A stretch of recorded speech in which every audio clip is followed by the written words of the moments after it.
Hello. Hi, Hi, John. how are you guys? Good. Good, thanks. How are you? Really good, thanks. Are you enjoying the warmer weather? Oh, it's absolutely fabulous. Yeah, I love the more sun in the day too. I'm struggling first thing in the morning, though. I'll be honest. I like Yeah? wake up and I'm like, no, I'm not. It's too dark still in the mornings. I mustn't get up as soon as you. Hi, Rosanna. Hi. Maybe it's the orientation of my bedroom, but I don't get the morning sun doesn't seem to hit the back of the house until it's Oh. like 7 o'clock, right? By the time I'm starting to see any light. Right. You just wake up too early. Yeah. Well, no. It's not as bad as my husband, because his shift at the hospital will start some days at 6, so he's up pretty early and gone. That's too early for me anymore.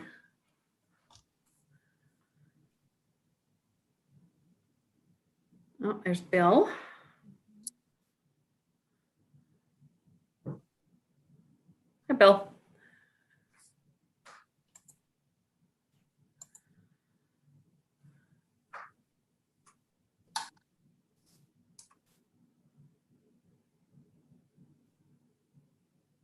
Is your sound working okay, Bill?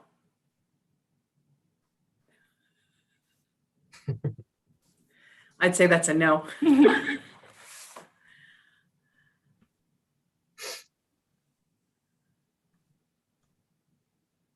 Hello. Hear us now, Bill? Yes. Oh, okay, good.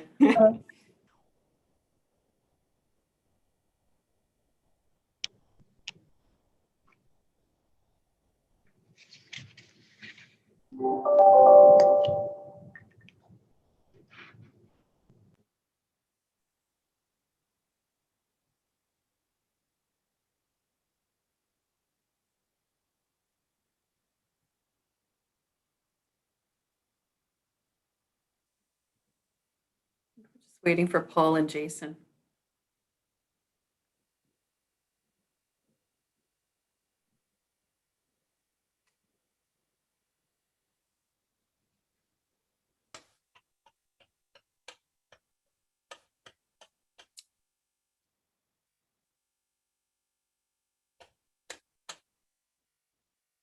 Quiet group tonight.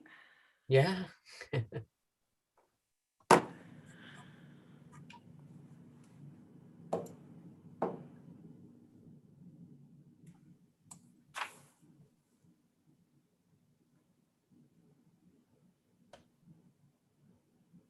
Hello.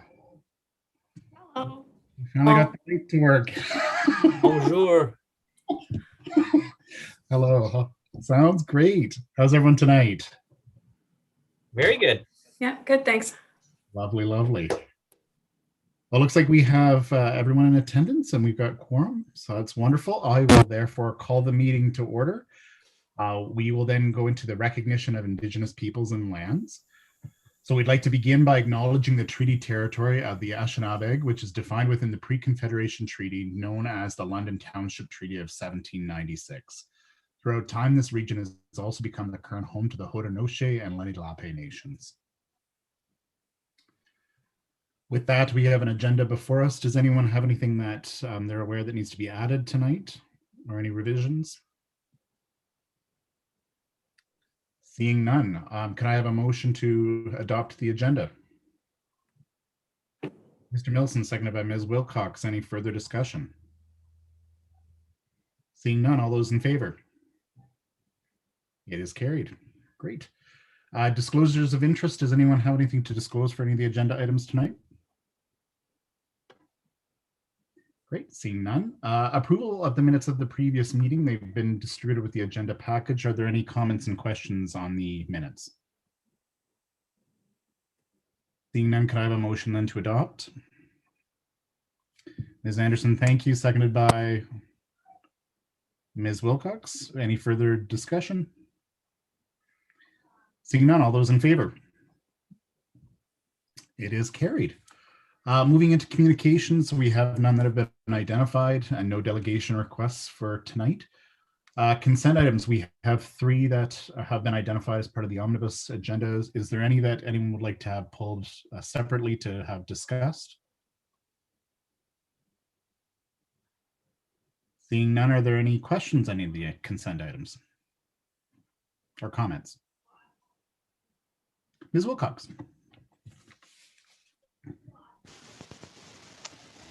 Thank you, and through you, Chair. I'm just scrolling to my notes here. So bear with me. Just with regards to the as part of the CEO update, and just really happy to see the agreement finalized with CMHA to partner and provide on-site services. So just wanted to comment that that's really fantastic and happy to see that.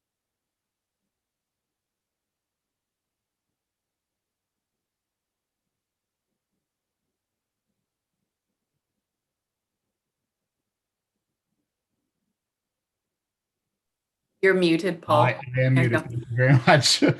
Seeing any further comments on the items? Seeing none, can I have a motion to approve all the consent items in an omnibus package? Ms. Anderson, thank you. Seconder. Mr. Milson, any further debate, discussion?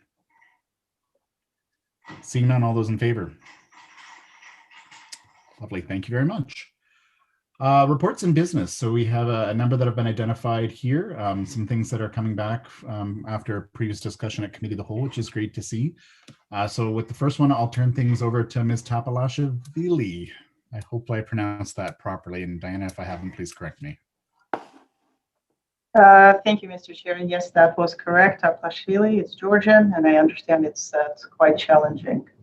So don't worry about it. Lovely So morning. yes. So technically, we presented last time on our on Committee of the Whole meeting on February 11, our new policy, which defines the scope, definition, and application of responsible use of technology. Based on the comments from the board, we made some slight adjustments to the proposed policy, which includes that the acknowledgement that the employees will from time to time will require to conduct research on certain topics, which may be considered inappropriate, but acceptable within a context of their work. So that section was amended. Section 4.9, paragraph 1 was amended with such comments, and we are bringing forward the policy for your review and approval. Wonderful, thank you. Any questions, comments on the revised policy?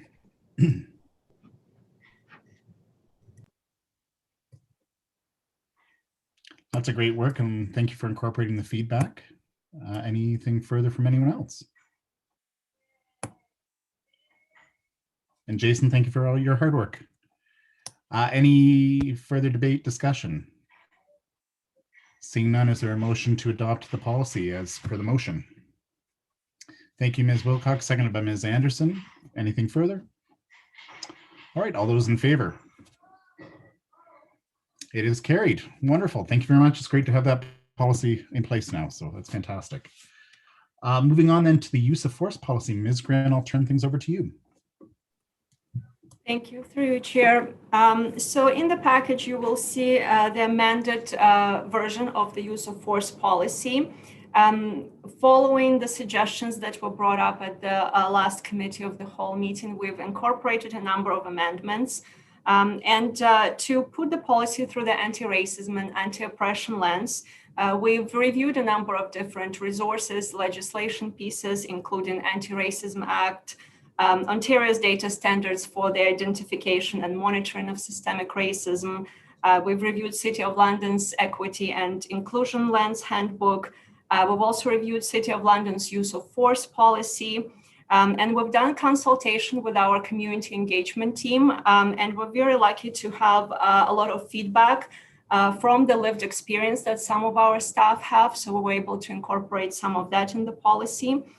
So the amendments that were made were, we've added section 6, de-escalation.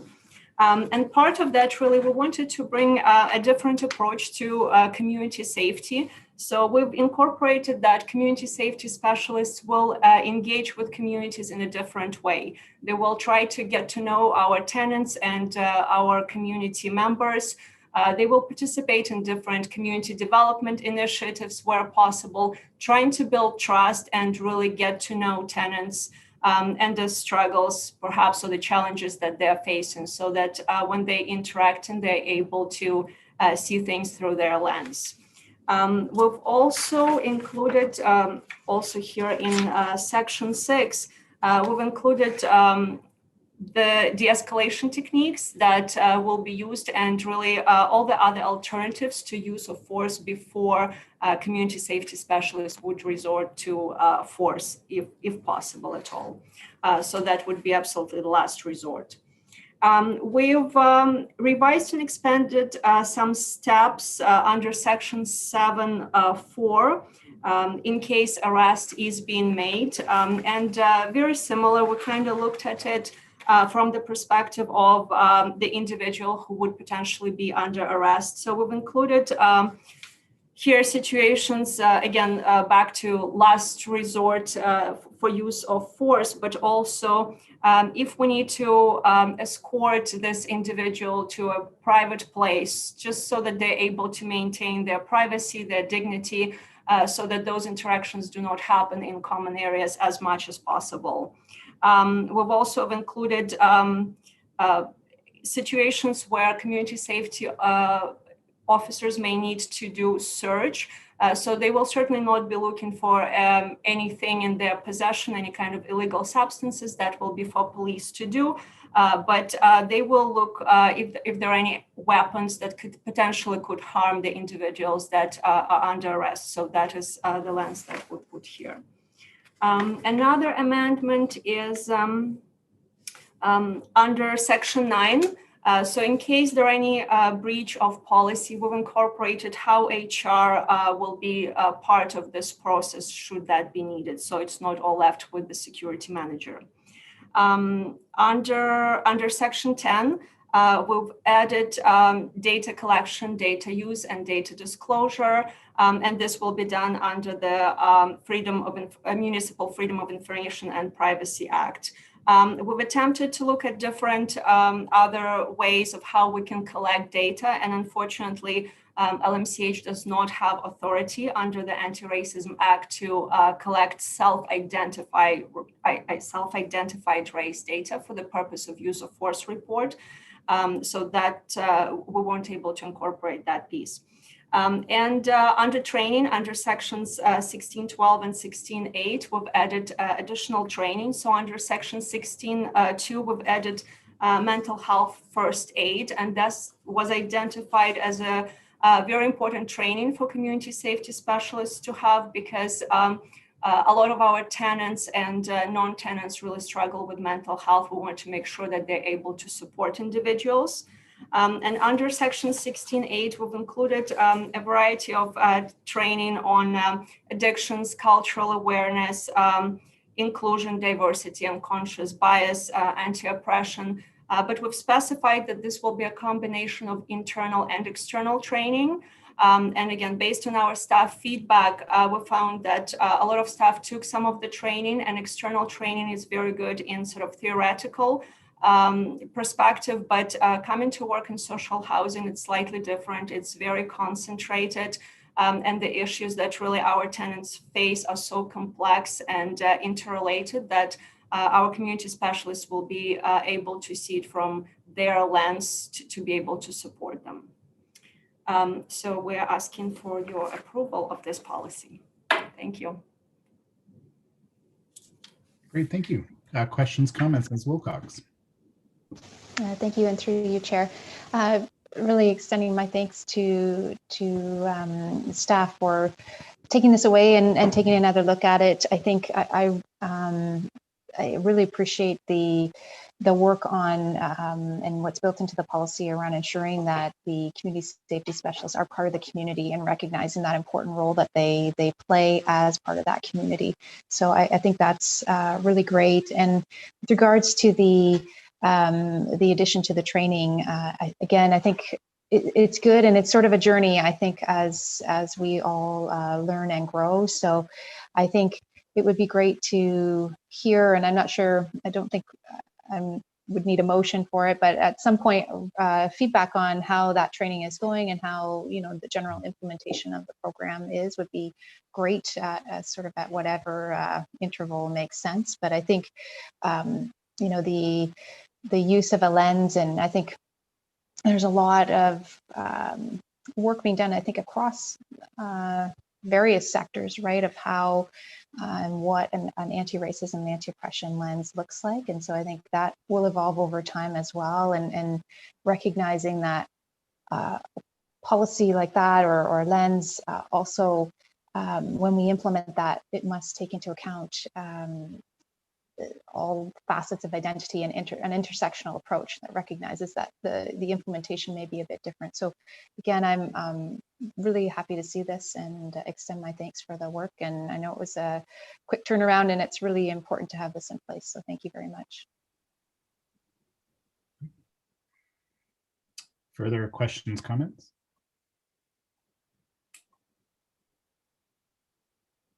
So if I could, kudos to Ms. Grin and to Mr. Porter as well. So I think you've done a really good job here. And I think we're striking a really great balance between respecting individuals, but also protecting others too. And so that's wonderful to see. I really like the de-escalation additions too into the policy. I think that's really helpful, both in terms of the language that was chosen, the approach that's been identified too. So thank you very much. Anything further? Seeing none, could we have a motion to approve? Would anyone like to make that motion? Ms. Wilcox, thank you. A seconder. Mr. Milson, thank you. Any further debate, discussion? Seeing none, all those in favor? Lovely. Our policy is in place. That's great. Moving on then to the balcony repairs at 241 Simcoe Street. Ms. McKenzie, I'll turn things over to you, and I recognize Mr. Leslie is here to speak to this matter and answer any questions as well. Great. Thank I you. can go ahead if you like. I'd like to. Right ahead, Bill. Great. I'd like to do just that. I'd like to speak about the report on the balcony repairs. So last year we hired a company, RIC Building Sciences Group, to do an engineering study on several of our high-rise building balcony conditions. And they came back and they prioritized some remedial work that needed to be done, with the emphasis being on 241 Simcoe Street. That's kind of where they found a lot of work with the concrete degrading and some not failing, but starting to get some loose balcony railings and things like that where we need to do some repairs. So we put out a tender on bids and tenders. We had 15 contractors submit RFQs. They range from $855,540 up to $1.8 million, so almost $1 million apart between the 15 of them. And we did get a recommendation from the IRC group who helped us through this tender, and they are recommending that we award the work to Rivera Restoration Services for the amount of $855,540 Canadian. They were the lowest bidder, and they've also done work for Toronto Community Housing.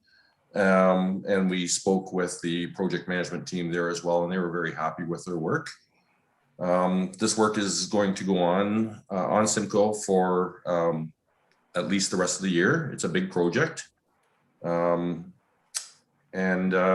They're able to mobilize fairly soon, so we can get that underway and do this very, very important work. So I'm recommending that this report be approved to award the subcontract to Riviera Restoration Services Limited. Thank you, Mr. Leslie. Any questions, comments?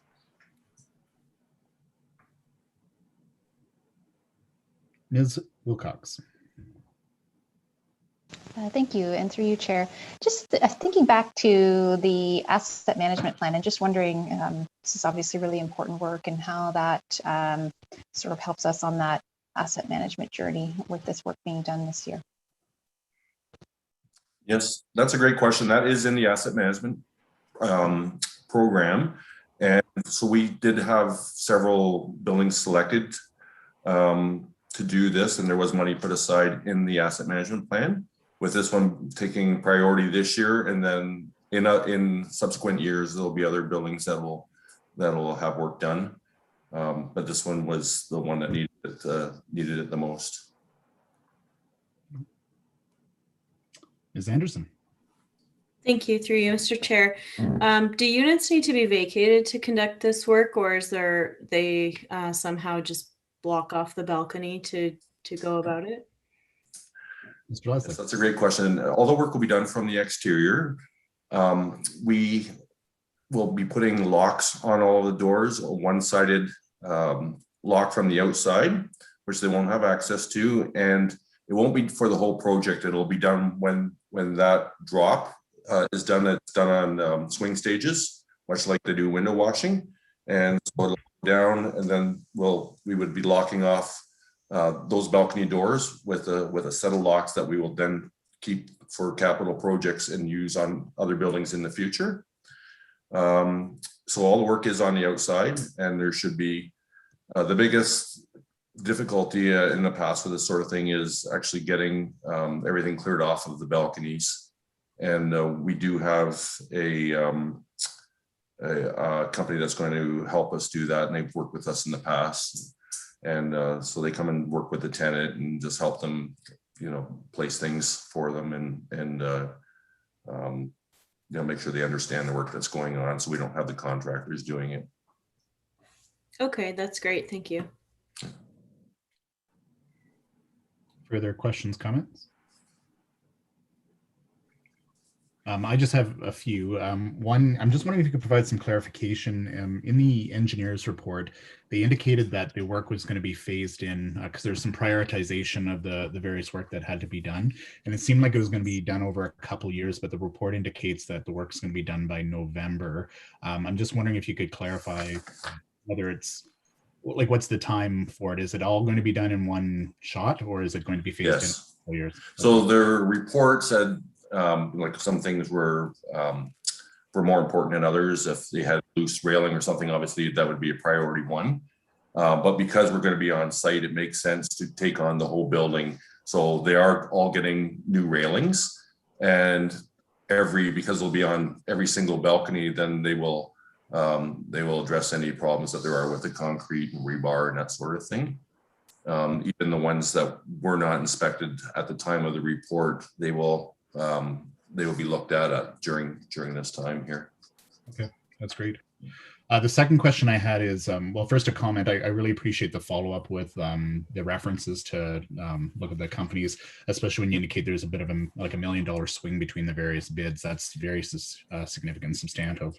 I also noticed through the report that there was a number of reviews done that indicated the previous work that had been done was pretty shoddy 15 years ago or what have you, and so it has to be corrected as a result. So given that it is the low bid and there's such a swing in the bids as well too, and the previous work and the concerns that were identified, what quality assurance and quality control work do we have in place then to make sure that we're getting quality as a result of the construction project?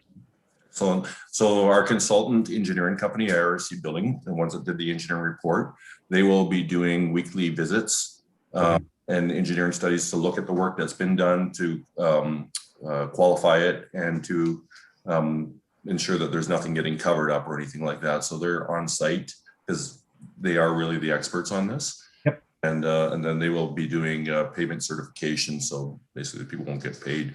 And okay, great. we'll make sure we don't get ahead of ourselves on the payment, so our payments actually equal the work that's being done. That's perfect. Okay, thank you. Okay. Anything further? Seeing none, we have a motion to award the contract that's been recommended to us. Would someone like to make that motion? Ms. Anderson, thank you. Seconded by Mr. Milson. Any further debate, discussion? Seeing none, all those in favor?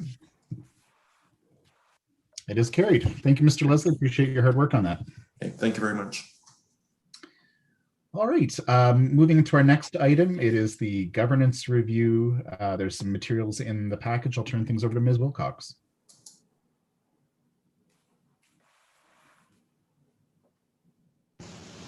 unmute. Thank you, and through you, Chair.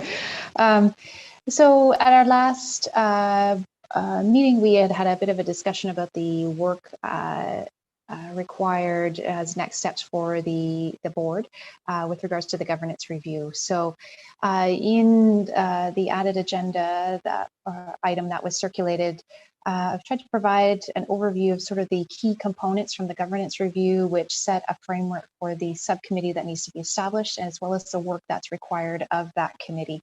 So looking through, it won't go through all of the timelines, but sort of the key components of the work are hopefully today we are able to establish the subcommittee, noting that it's actually the 18th and not the 16th.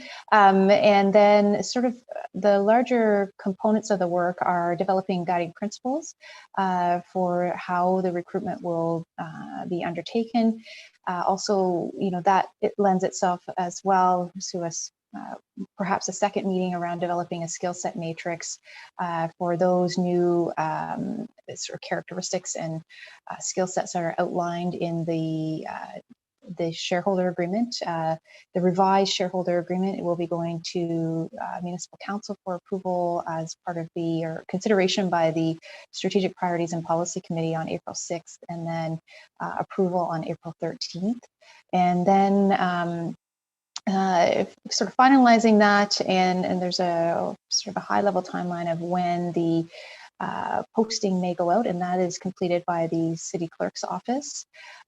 One of the other pieces that was highlighted through the governance review was the need for a rigorous onboarding and training program. So thinking of how and what that might include, and there's again some of the components there that it would be grounded in. In terms of selecting candidates, the role of the subcommittee and then ultimately the board of directors is to make a recommendation of a slate of candidates to the shareholder. And so there's a proposed timeline in there. So I recognize it is, there's a lot of work to do in a short period of time, but hoping to recognize the importance of returning to a community-based board. And so that is the kind of a work plan before you this afternoon. Great, thank you very much. Questions and comments from Ms. Wilcox. Ms. Anderson. Thank you. Through you, Mr. Chair, to Ms. Wilcox. So the first bullet describes that the subcommittee should also include members of civic admin and community members. And then the timeline is that we're selecting the board tonight, I believe. So what is the process or proposal for how the members of civic admin and the community will be nominated or appointed to the subcommittee? Ms. Wilcox. I might, thank you, through you, Chair. I might actually turn that over to Ms. McKenzie.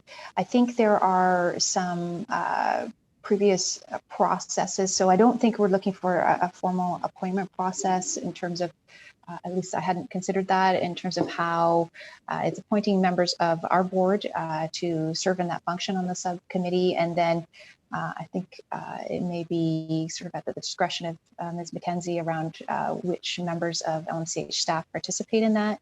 And I know in the past there have been organizations and thinking to perhaps there's some opportunities to leverage some work that's already been done in the community with there's various community organizations, or those I'm thinking that may have supported the nomination process for the Tenant Advisory Council, et cetera. So I don't know if Ms. McKenzie, if I got that right or not.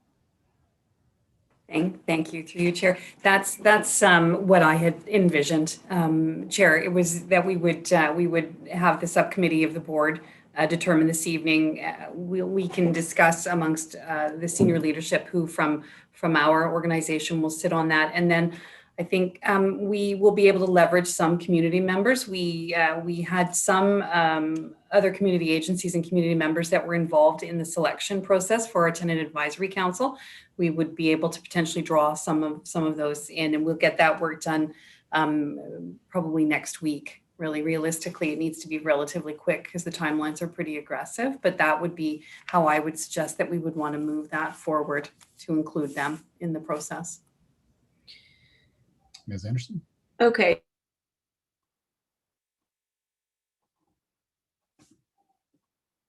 Ms. Anderson freeze.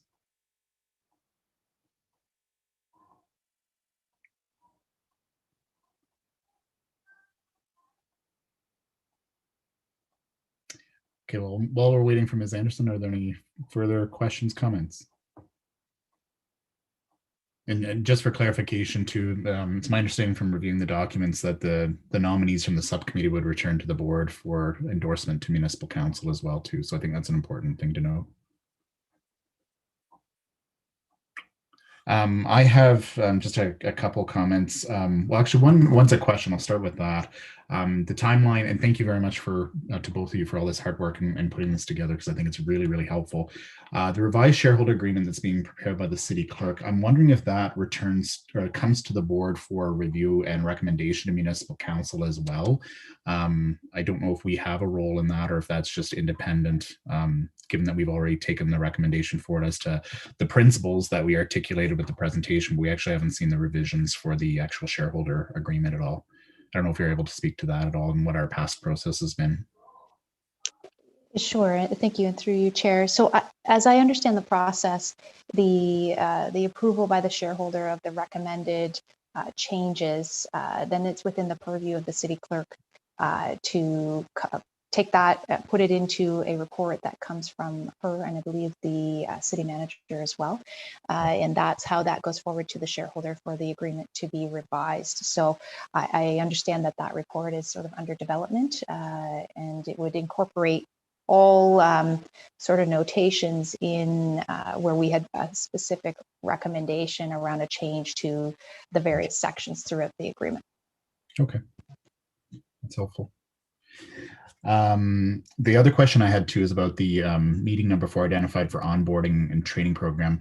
I'm assuming that means that, and I think I'm inferring it from what's written here, but that's preparing the parameters around that and the materials. We obviously aren't onboarding any board members yet because they haven't been selected, but it's just getting ready to go for when they're actually chosen.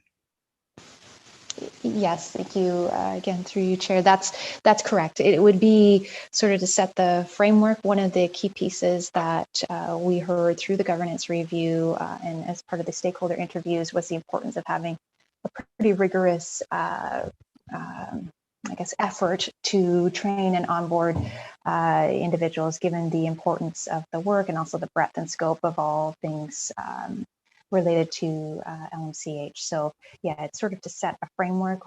I don't believe we'd be starting from scratch. We've got sort of existing components to work from, and then it's building on those. And in the report through to the shareholder, we had noted, sort of grounding it in the pieces such as the board terms of reference, et cetera. And so making sure we build that in. That's great. And just on that as well, is there any consideration to any support as well that could be provided externally to help us with that, to give them the tight turnaround as well? Yeah, I certainly think so. And I think there may be opportunity as well to perhaps perhaps there's some work we could do and collaborate with the city clerk's office as well around some, there may be learnings that how they approach that internally and sort of within their own work. But yeah, I think so. The timeline is tight, recognizing that.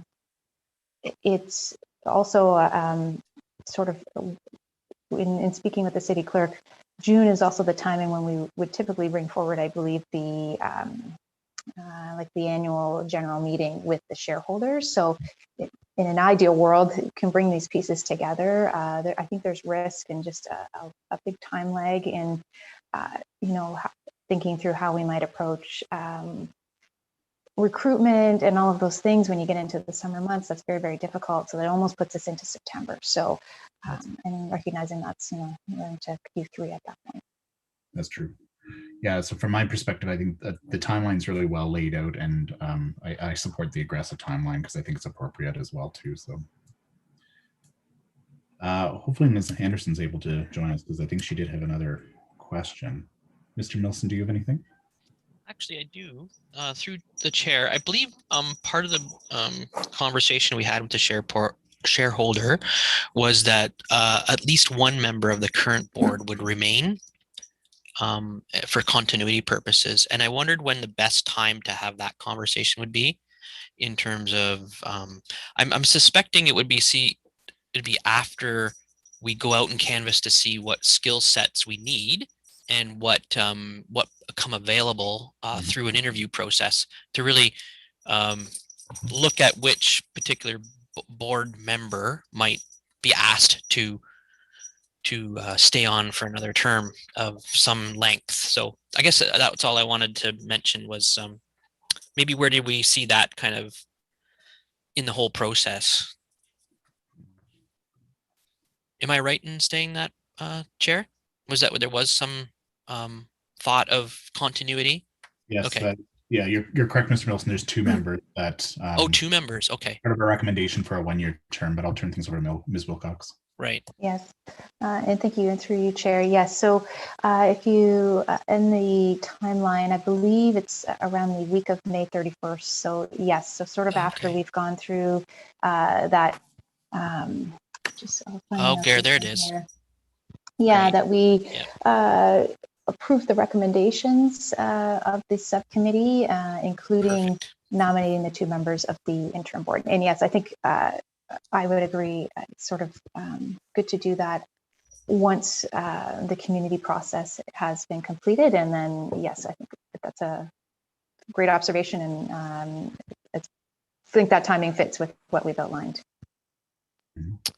Thank you very much. Now that you pointed that out, I see that, and I think that's a perfect spot within the time frame to consider and having those conversations. So, thank you. Ms. Anderson, welcome back. I'll turn things over to you because I think you had another question. Thank you, and I apologize. I apologize. I had been attempting to just seek clarity about tonight whether we were establishing who from the board was joining the subcommittee, which I think I now understand where that's what we're doing tonight. The rest of the subcommittee will follow, and I was just seeking for clarification. It's not a board subcommittee, it's a subcommittee that includes board members. Is that correct? Okay. Thank you. Yeah, and that's a good point. Just with some a procedural suggestion, I'm thinking it might be helpful for us to approve the two members tonight. I'd also suggest that if someone was willing to make the motion that we endorse the process and timeline Ms. Wilcox has identified as well, because I think that would provide some good status going forward too, and we're all clear on the direction. Any further questions, comments?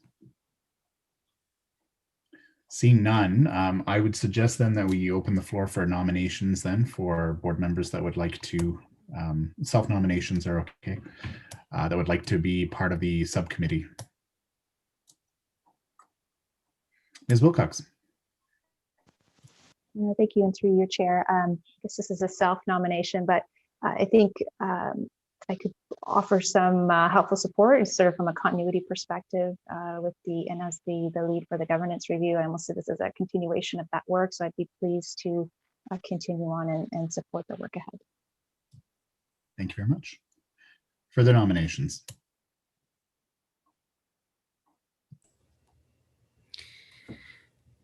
Ms. Anderson. I'm happy to self-nominate with the asterisk that I don't have any experience in this type of activity, but if someone else would prefer to do it, I'm also happy to step aside, but in the absence of other volunteers, I'm happy to volunteer. Thank you. I think your insider-outsider perspective might be quite helpful then, so that's appreciated. Anything further then? Okay, so we have two nominees. Could I have a motion then to accept the nominations and approval of the two board members for the committee of Ms. Wilcox and Ms. Anderson?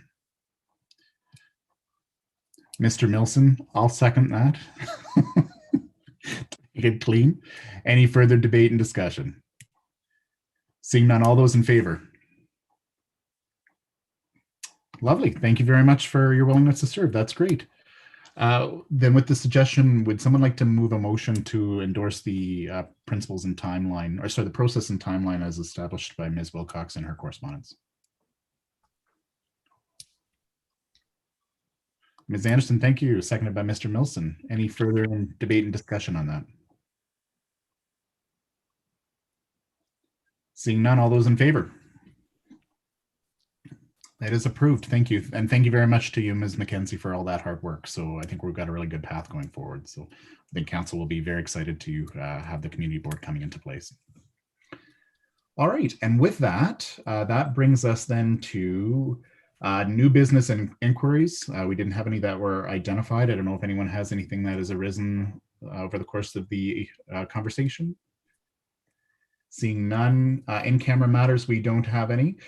Before we adjourn tonight, I just have a couple things. One, I want to recognize that we had a very important week last week. We had $40 million of CMHC funding that was announced for our asset renewal work. Great news for improving the accessibility of our units, for reducing our carbon footprint, and really advancing our asset management plan too. So Ms. McKenzie, Ms. Grin, thank you very much for all of your hard work on that and making that a reality. And please thank your teams and anyone that was involved too. So that's fantastic news. Big thanks as well to Ms. McKenzie for her contributions to the minister's presentation. That was very great. It was great to have your voice at the table. So thank you for that. On a last note, hopefully, maybe not the next meeting, the meeting after that, we'll actually be able to return to in-person meetings because it'd be nice to see all of you and to actually get together in a group again too. So we'll keep our fingers crossed for that. All right. Is there anything else from anyone? With that, I'll take a motion to adjourn. Mr. Milson, seconded by Ms. Wilcox. Any debate on that? All those in favor? Lovely. We are adjourned, everyone. Thank you very much. Great meeting, and hope you have a great week. Thanks very much. You too. Talk to you soon. Okay, bye, Bye, everyone. everybody. Bye, everyone.